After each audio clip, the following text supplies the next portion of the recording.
Today I'm going to take up this chapter, Indigo.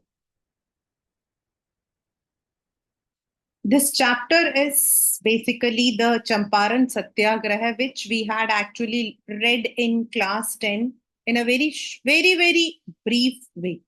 मतलब उसमें तो हमने यही देखा था कि चंपारण सत्याग्रह क्या होता है, मतलब when it was. Here we are going to learn about that particular event. Now the first question जो बच्चों के दिमाग में आता है कि ma'am why we are learning history in literature. So here we are not learning history as a part of literature. Here we are learning about the leadership, and also this is actually an interview which was taken by Louis Fischer in 1942 when he had gone to meet Gandhi ji at Sevagram. And वहां पर Gandhi ji had given all his details जो चंपारण में हुआ था, the details in a very intricate manner. So we learn about the way it has been put. We learn about the effective leadership. और जब इस chapter में थीम का जो क्वेश्चन आता है, it is always on the effective leadership of Gandhi ji, और इस चैप्टर को रिलेट करता है to the other chapter, that is आपका मुकेश वाला चैप्टर जो है वो भी है. मतलब it can be anywhere, means आपका जो नेक्स्ट चैप्टर है interview from this book only, उसमें you are interviewing Gandhi ji. तो this is where we are learning about the leadership qualities that a person must possess.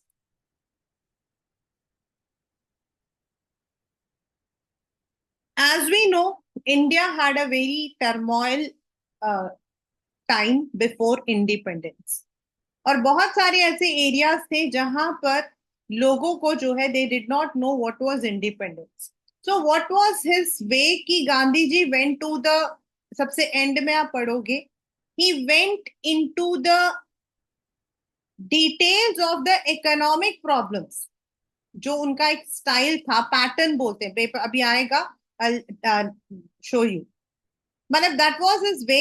He would relate the problem with day to day practical problem and find the solution. So this is about Champaran. Now this Champaran chapter के अंदर आपको जो as a part of your syllabus class 12 के according आपको क्या learn करना, ये जो मैंने लिखा हुआ है ये chronologically लिखा हुआ है.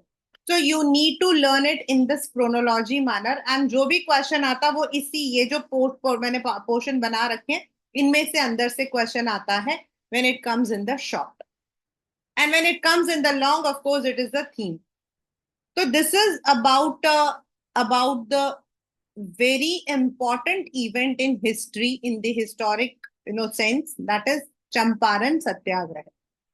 It is said कि एक गांधी जी उन दिनों में all the leaders used to go for the convention meetings at different places. और ऐसा ही एक मीटिंग था लखनऊ में हो रहा था जहां पर गांधी जी से मिले एक इंसान जिनका नाम था राजकुमार शुक्ला. नाउ राजकुमार शुक्ला जो है he was only a peasant. आपके पेपर में आता है who was Rajkumar Shukla and why he was called as a resolute. बहुत ही कॉमन ये क्वेश्चन आपको दिखाई देगा इन ऑल द बुक्स, मतलब this has come in the exam also. तो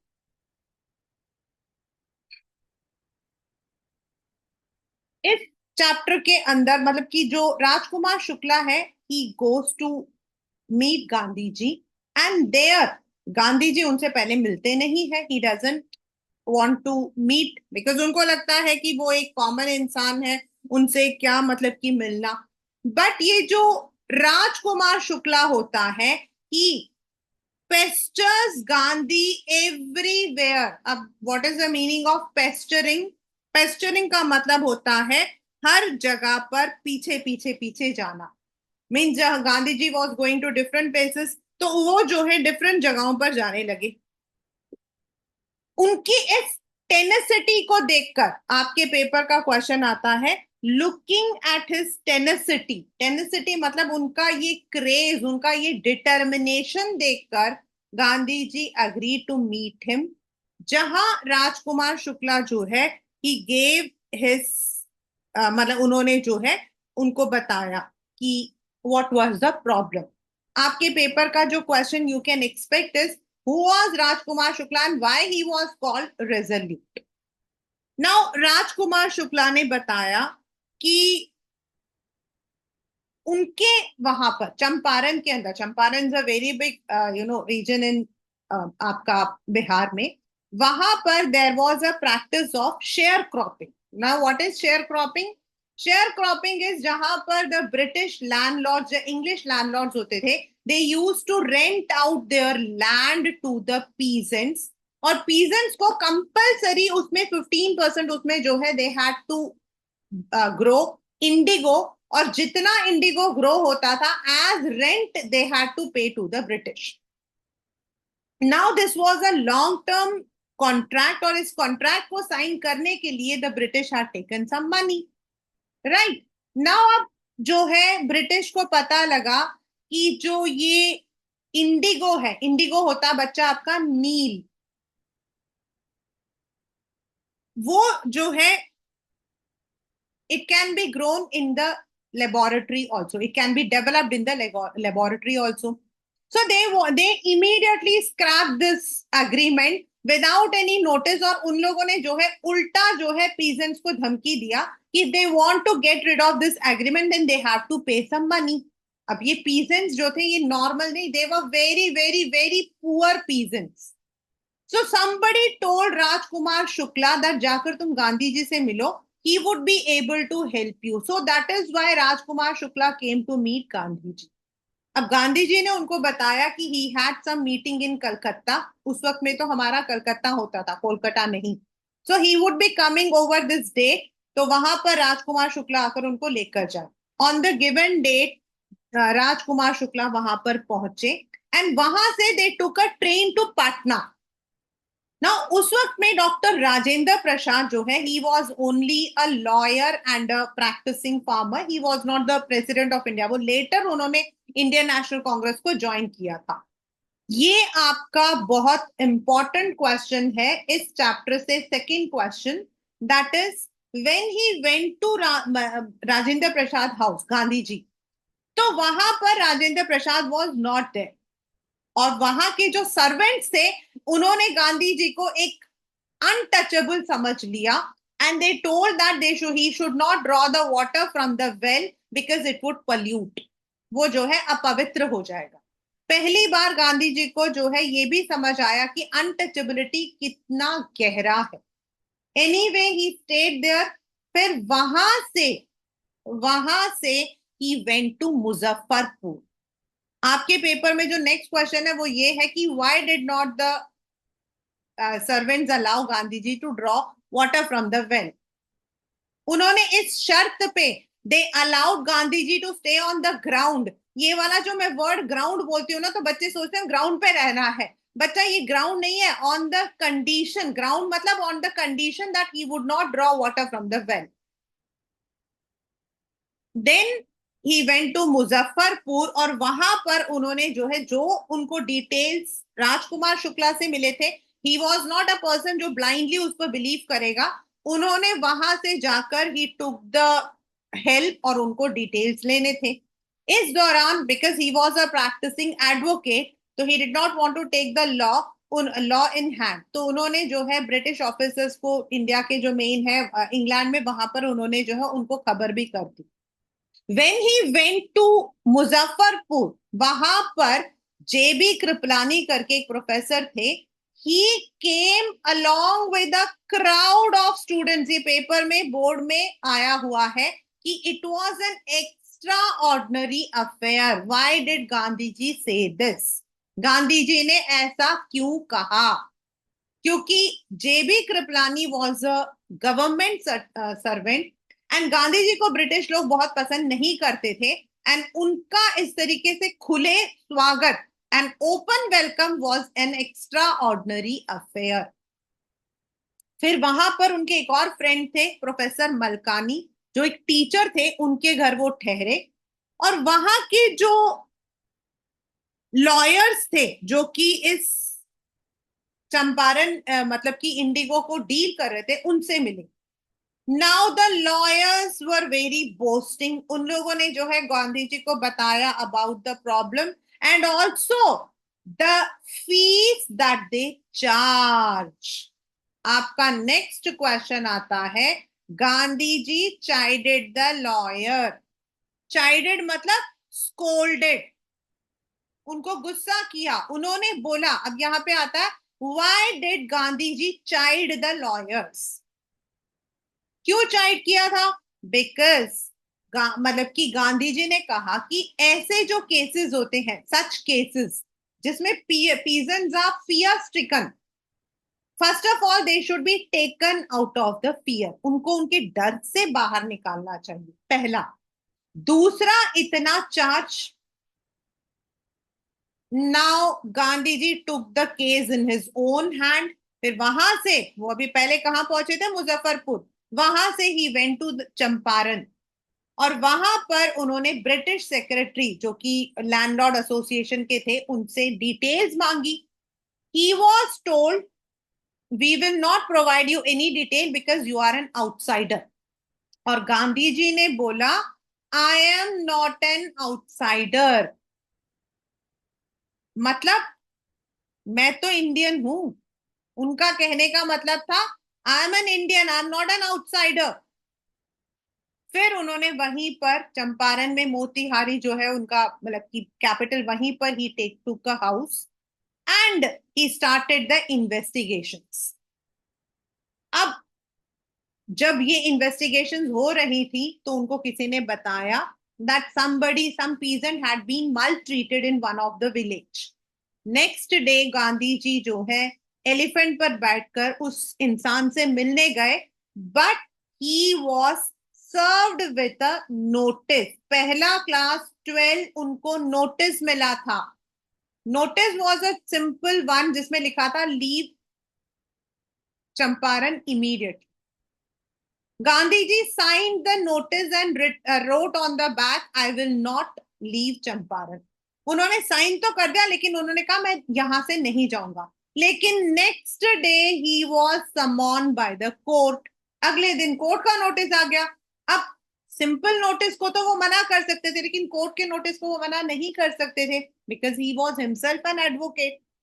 Therefore, he had to appear in the court. अब ये वाला जो पैराग्राफ है, this is again important from the board point of view.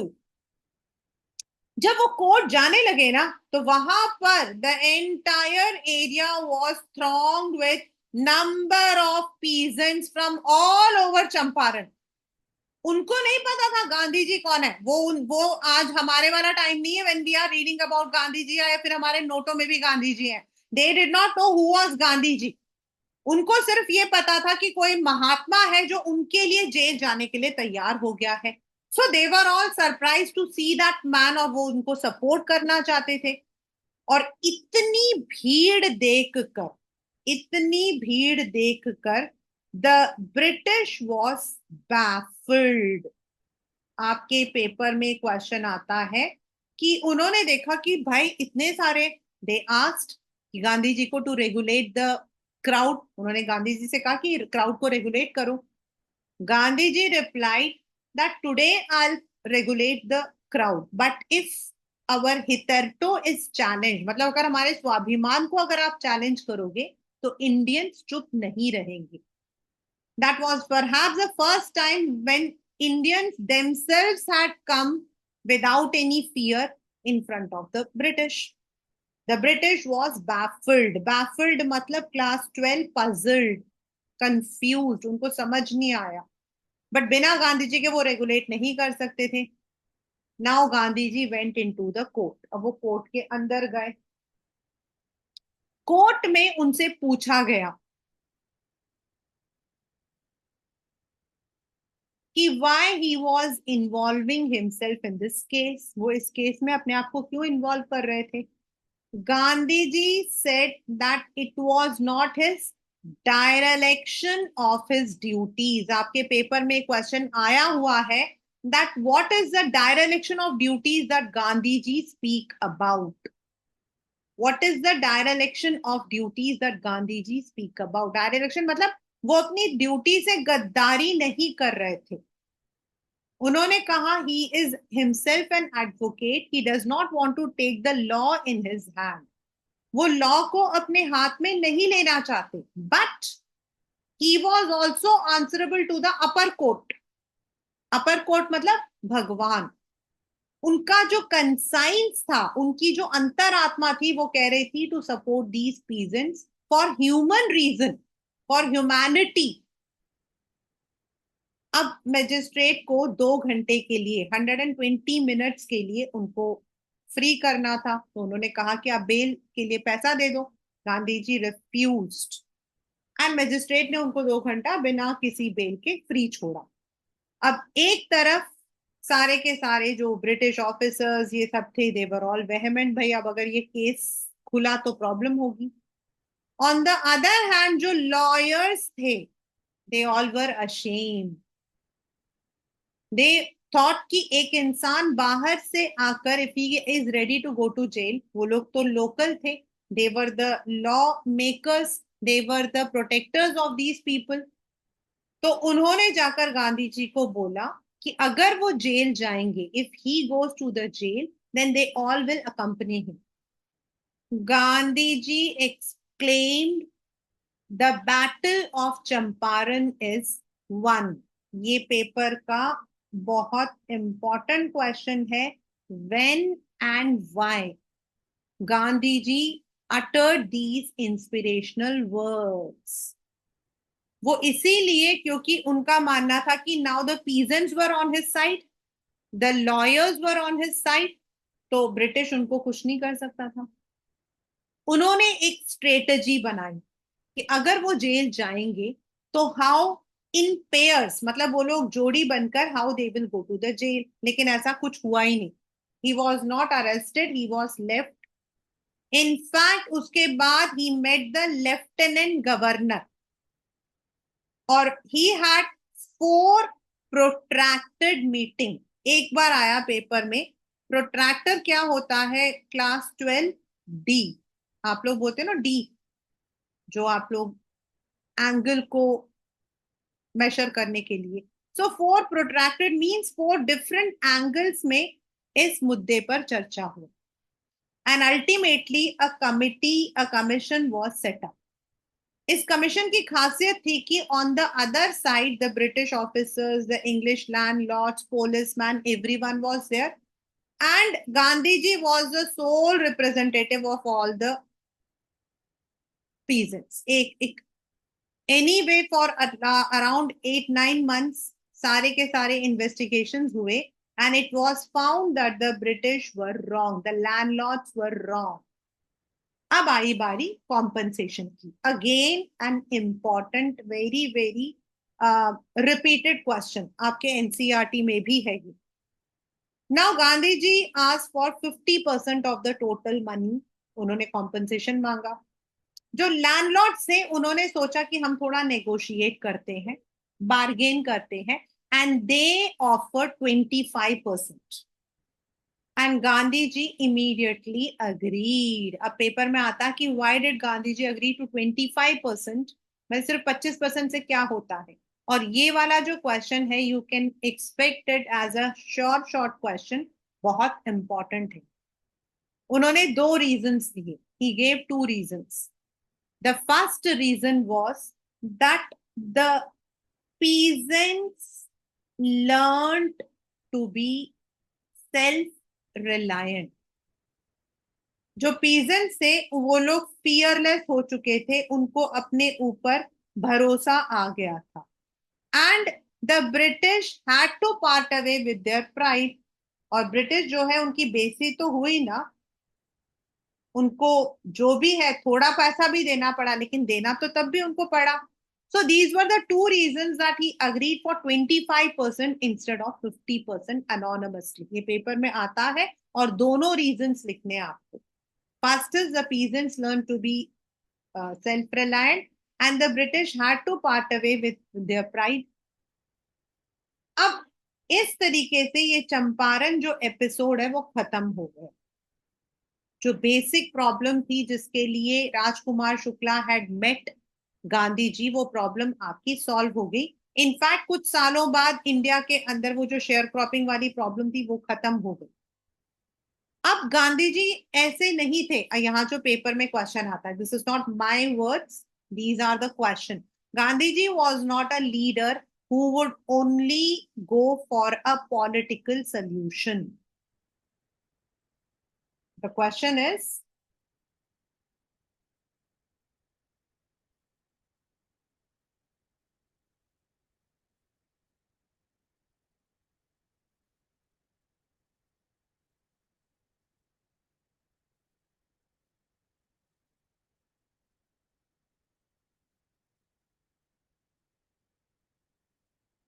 और इस क्वेश्चन का आपका आंसर ये है, ये जो बॉक्स बना है ये। और ये क्वेश्चन पहले 10 मार्कर हमारे होते थे, बहुत एक टाइम था व्हेन 10 मार्कर के क्वेश्चन होते थे। क्वेश्चन 10 मार्कर में भी आया है, 8 में भी आया, 6 में भी आया है, means it is a long question. ठीक है, मतलब he was not a person who believe in only that okay problem ये थी, प्रॉब्लम सॉल्व कर दिया। He wanted to know why this problem came, why these people were so fearful. So he went to Champaran and he tried to find out the reasons. अब वहां पर उन्होंने देखा कि the area was completely culturally and economically backward. वहां जो लोग थे, they were living in extreme poverty. They were not having the basic things which they required. वहां पे जो women थी, they were not even having 2 pairs of sarees.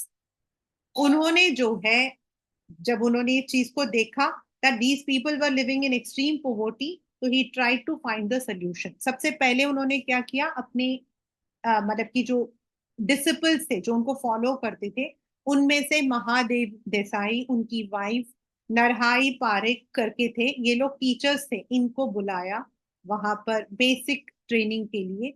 अपनी wife Kasturba और अपने सबसे छोटे बेटे को बुलाया असिस्टेंट्स के लिए। वहां जो डॉक्टर्स होते थे ना, they use to have only 3 medicine, quinine, sulphur and castor oil. जिनको भी फीवर होता था उनको क्विनाइन की गोली एंड सल्फर ऑयल दिया जाता था। किसी को, सॉरी, कैस्टर ऑयल दिया जाता था। किसी के भी मतलब कि स्किन पर ब्लिस्टर्स होते थे, उनको कैस्ट्रोल सल्फर ऑइंटमेंट दिया जाता था। This was how it was treated. He spoke to the authorities, open मतलब requested them to open schools and health centres across the zones. इस तरीके से he tried to find out the solution. वहां पर जो मिसेस गांधी थी Kasturba, she use to give the lessons of cleanliness to the women, और वो जो विमेन होती थी वो उनको बताती थी कि how they don't have an almirah, they don't have even a box जिसमें उनके पास कपड़े हों, बट दे ट्राइड कि उनका वो जो इकोनॉमिक एंड जो आपका मतलब कि कल्चरल प्रॉब्लम्स है उनको भी वो सॉल्व कर। That is why Gandhi ji says that Champaran was a turning point for his life, क्योंकि उससे उनको काफी चीजों का पता रहा। And he also came to know how he could garner the support of common people. And ये मैंने अभी आपको स्टार्टिंग में बताया था कि this is called as Gandhi's pattern. Politics intertwined with practical problems, serving humanities and making Indian self-reliant. ये जो छोटा बॉक्स में लिखा है, this is also a question. पहले ऐसा क्वेश्चन हमारा वैल्यू बेस्ड होता था, now it may be a competency based. So this is how Gandhi ji try to solve the all the problems during the entire episode. उनका एक फॉलोवर था Charles free Andriy, जो उस वक्त फिजी आइलैंड जा रहा था। तो उन्होंने सोचा कि मैं गांधी जी से मिलते हुए जाऊं, and he came to meet Gandhi ji at Champaran. उनके जो लॉयर फ्रेंड्स थे उन्होंने कहा कि आप चार्ल्स एंड्रू से हेल्प ले लो because he is an English so he can help us in this moment. Gandhi ji vehemently मतलब बहुत ही डिटरमाइन होकर उन्होंने अपोज किया. He said he did not want a prop to be used. Prop क्या होता है? A support, help, assistance. हम लोग जब एनुअल डे वगैरह करते हैं तो हाथ में प्रॉप रखते हैं ना अपने गाने को बढ़ाने के लिए. He said he doesn't want Indian to take the help of a prop. He wanted Indians to be self-reliant and fearless. और इसीलिए हम कहते हैं कि सेल्फ रिलायंस, इंडिपेंडेंस की जो लड़ाई थी, वो शेयर क्रॉपिंग, ये सब एक, they all are all together. आपके बुक में एक क्वेश्चन है कि how can we say that the common man also participated in the freedom movement, मतलब what was their contribution. So this is how they contributed. अगर हम peasants को देखते हैं तो जब उन्हें पता लगा somebody is going to fight, तो they all came. देन जो प्रोफेसर कृपलानी थे, मलकानी थे, उन्होंने गांधी जी को हेल्प किया. डॉक्टर राजेंद्र प्रसाद जो उस वक्त में he was not the president, he मतलब कि supported Gandhi ji. And in this manner there were so many people जो कि those who were working with British, since still they helped Gandhi ji in this episode. And that is why we say that civil disobedience triumphed in the history of modern India for the first time. Civil disobedience triumphed in the history of modern India for the first time. So this is the chapter Indigo. When you are learning this chapter, you need to learn it in a coherent manner. अगर आप इसको chronologically learn करोगे तो आपको कोई problem नहीं आएगी. Like सबसे पहले आपके पेपर में जो क्वेश्चन आ सकता है वो ये है कि who was Rajkumar Shukla and why he was called a resolute. एक बार पेपर में ये भी आया हुआ है कि looking at the tenacity मतलब उसकी डिटर्मिनेशन को देखकर गांधी जी अग्री, तो why. Then what was share cropping all about, बहुत एक आध बार आया है. द नेक्स्ट जो पेपर में आया है वो ये है कि why did not the servants at doctor Rajendra Prasad allow Gandhi ji to draw water from the well. ये पेपर में आया हो, कई बार आया. मतलब that is because they felt Gandhi ji was a yeoman, क्योंकि वो जो है he had accompanied Rajkumar Shukla. उनको लगा Rajkumar Shukla is a peasant, तो वो भी शायद पीजेंट होंगे. The next question is Gandhi ji said it was an extra ordinary affair in those days. Why did he say this? Because जब गांधी जी वहां पहुंचे तो he was openly welcome by JB Kripalani and his students. And being a government servant, इस तरीके से openly Gandhi ji को welcome करना was a very big issue. The next question is when he went to the British office, he was said, you are an outsider, and Gandhiji said, I am not an outsider. What does it mean? Means he was an Indian. The next is he was, मतलब कि उनको जो notice मिला था, how did he reply to it? And Gandhi, why did Gandhi chide the lawyers? उन्होंने lawyers को क्यों scold किया था? Because he felt that such cases should be settled out of the court because it instills fear in the peasants. Then आपका आता है जो next question आता है, when and why did Gandhi ji utter the inspirational words, the battle of Champaran is won? वो तब जब lawyers supported Gandhi ji and they were ready to go to the jail along with them. Then एक बार paper में question आया हुआ है कि why was the British baffled? ये आया था 2010 या 11 वाले में. That is because there was मतलब कि there was a huge crowd. They asked Gandhi ji to regulate it. तो गांधी जी ने उनको जवाब दिया था कि आज तो मैं कर दूंगा, but later on you cannot, मतलब हम लोग जो है we will not be quiet. Then what is the dereliction of duties that Gandhi ji spoke about? So that is he being a law follower. He himself was a lawyer, so he did not want to break the law, but he also had his duty towards the upper court, that is God, towards humanity. Next is, why did he agree to a compensation of 25% instead of 50? Because he wanted the, ये वाला बहुत ही ज्यादा important रहा है, because he wanted the peasants to be self-reliant, and according to him, the British already had parted away with their pride. The next is आपका Gandhi ji was not a leader who believed in the political solution of a problem. वो, या फिर how did Gandhi ji deal with the cultural and economic backward problems of Champaran? तो ये आपके सारे points हैं. You have to write it in a paragraph. I've written it in the point. First, he tried to find out the reason. He found that they were living in extreme poverty. He called all his followers, which were, some of them were teachers, his wife, his younger son. The doctors had only 3 medicines, but he spoke to the authorities, tried to open schools and health centers. Why is Champaran episode called a turning point in Gandhiji's life? Because he learned about how politics can be intertwined with practical problems. Then last but not the least is, why did not Gandhiji take help from his friend Andrew? So that is because he believed Indians should be self-reliant and should not depend on any prop.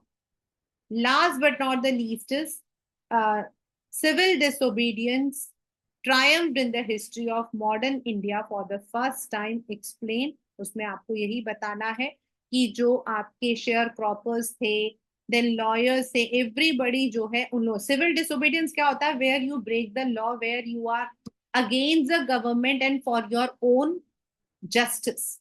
तो people openly came out to support Gandhi ji. तो ये इसके important questions हैं. And of course the theme based, जो आपका यहाँ ऊपर 2 लिखा है, Gandhi ji pattern was politics intertwined with practical problem. Gandhi ji was not a leader. और जो मैंने सबसे ऊपर आपको बताया था, Gandhi ji as an effective leader. Now this question can also be clubbed up like, अभी तो नहीं, अभी तो फर्स्ट टर्म में तो you may not be having the chapter interview. It may be that you are interviewing Gandhi ji. What questions you have taken, तो आपको इस चैप्टर से आप इंपॉर्टेंट ले सकते हो कि why did you do this, why did you, आपने ऐसा क्यों किया था. You can take up like, why did not you meet Rajkumar Shukla at the very first, why did you agree for 25%, how did you tackle the economic backwardness. ऐसे आप 2-3 questions दे सकते हो. या फिर जो क्वेश्चन एक बोर्ड में आया हुआ है कि गांधी जी वेंट टू, अगर गांधी जी लॉस्ट स्प्रिंग के उसमें जाते, फिरोजाबाद जाते, तो वो इस प्रॉब्लम को कैसे सॉल्व करते. ये क्वेश्चन पेपर मतलब सीबीएसई का है. If Gandhi ji would have gone to Firozabad, वहां पर जो बैंगल मेकर्स हैं, they were surrounded by vicious circle of साहूकार, पुलिस मैन, लीडर्स. तो वहां पर गांधी जी उस प्रॉब्लम को कैसे सॉल्व करते. तो सॉल्व कैसे करते? Of course he would have instilled that fearlessness, उनके अंदर वो डर को हटाते और आवाज उठाने के लिए उनको मजबूर कर. That is the answer. मतलब डोंट कंफ्यूज, इसमें आंसर यही रहेगा. See when you are writing an answer for 2 marker, आपका 2 मार्कर है एंड 5 मार्कर है. तो when you are writing a 2 marker, say आपका क्वेश्चन है कि why Rajkumar Shukla is called as resolute. Rajkumar Shukla was called a resolute because he pestered Gandhiji until he agreed to meet him and solve his problem. लेकिन अगर कोई question आपका 5 marker में long question है, like this is about effective leadership, या यही वाला question आ गया कि गांधी जी अगर मुकेश वाले जगह पे जाते तो क्या कर. तो first of all you have to tell that Gandhiji was an effective leader. He believed in politics intertwined with day-to-day problem. फिर आपको सेकंड लिखना है कि in Firozabad, the Bangle makers were living in a vicious circle surrounded by the Sahukar police leaders, and they were scared, they were afraid to speak up. क्योंकि मुकेश कहता है ना कि हम में से कोई लीडर नहीं. If Gandhiji would have gone there, he would have tackled the problem by removing the fear from the bangle makers. He would have made them self-reliant, believe on themselves, and ask them to fight for their rights. ये इसका answer है. तो आपको ये answer जब 5 marker में लिखना होता है तो यू हैव टू बिट थोड़ा सा आगे का और थोड़ा सा पीछे का लेना होता है. जब 2 मार्कर में आप आंसर्स लिखते हो तो स्ट्रेट फॉरवर्ड आपको क्वेश्चन का आंसर लिखना है. So this is how you have to perform in the chapter Indigo.